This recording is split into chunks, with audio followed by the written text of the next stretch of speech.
السلام عليكم ورحمة الله وبركاته. معكم الشاعر أبو كهلان قادش.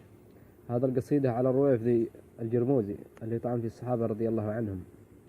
وقلت فيها: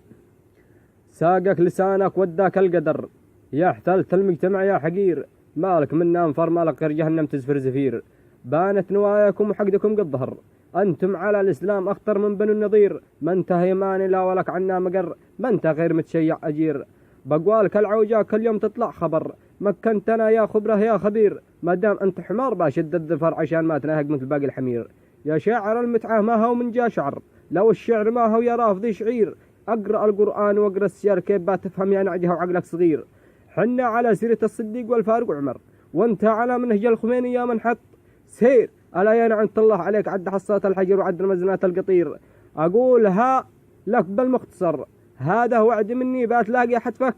والمصير، هذا قرار رسمي مني صدر هدر دمك والتعصب والنفير، يا شعبنا أصحوا من دول الغجر قبل تكونوا ضحية في يوم الغدير،